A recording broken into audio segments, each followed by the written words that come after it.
大家好，我是掉头啊。熟悉我的朋友可能知道我是学旅游的，但是绝大部分朋友可能都不熟悉旅游到底是学什么的啊。作为隐藏天坑，旅游专业的排课突出一个迷茫，从酒店叠位子到 MIS， 从8大菜系到市场营销，学了几年之后可以说是上知天文下知地理，就是不知道出来之后能干嘛。今天我们要讲这个管人小故事呢，跟我的专业有关，而且未来可能会出现在我的论文素材里。故事的主角是这位中央珊瑚，他和经常有朋友问我的那个蓝头发维图本西园千草一样，都是彩虹色的，而且是同一期出道，组合名叫失联音女学院。这一期出道的微的主题是方位，中央珊瑚就是东南西北里面那个种，西园千草是西。虽然珊瑚是千草的同期，而且在21年搞出过相当大的动静，不过因为在 B 站不火啊，所以我看的就比较少。大多数时候呢，看的都是联动。为数不多对他的印象就是他的声音技巧和这个表达能力非常强啊，人称妮蔻女王，有强大的炒热话题的能力。故事的发生地在日本三重县，这地方不像熊本、秋田那些县那么出名，它有一个特色，就是特别没有特色。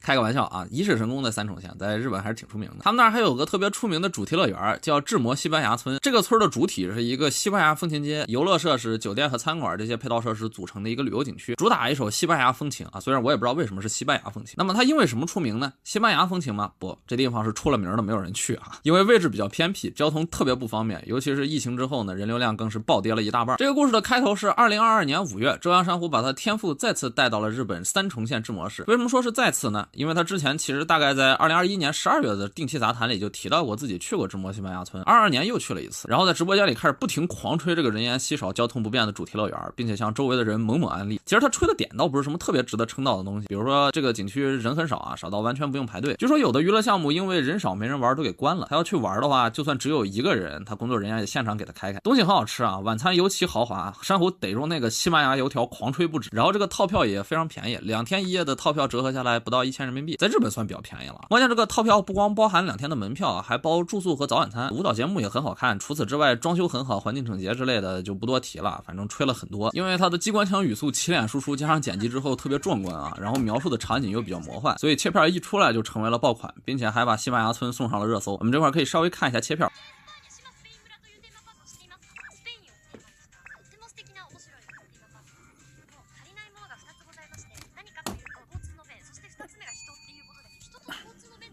当时西班牙村社长大叔后来在谈到这段的时候说，他半夜看见自家乐园竟然上热搜了，惊讶之下连夜问人无果啊，最后自个儿研究了大半宿，终于大概搞清楚了 VTuber 是啥。然后确定了这个事儿和中央珊瑚的必然联系之后呢，官方联动也就提上日程。老实说，这波宣传的影响确实不小。有消息说，他自从去年5月份的切片爆火之后呢，西班牙村的酒店直到去年8月份的房间都订满。三重县的另一大特产啊，吃瘪之神石鱼雨衣发现自己在宣传家乡这件事上也吃瘪了之后呢，在推特上惊讶的说，住在三重县的父母非常困惑，西班牙村到底经历了什么？怎么游客比工作人员还要多呢？在这种火热的氛围下，中央珊瑚正式担任了西班牙村的旅游宣传大使，并且在今年的2月11日到4月2日和他们展开联动。联动的排上给的很足，连西班牙村的母公司近铁集团都参与了。这个集团原本是运营铁道的，也有很多其他业务。他们给乐园推出了特价往返票和专门的旅游巴士，来解决西班牙村交通不便的问题。园区这边更是重量级，不但摆了很多珊瑚的立牌，专门联动限定的餐饮，还有大量只能线下买到的限定周边和各种地方无处不在的珊瑚元素，简直变成了志摩西珊瑚村。这波是西字头的胜利。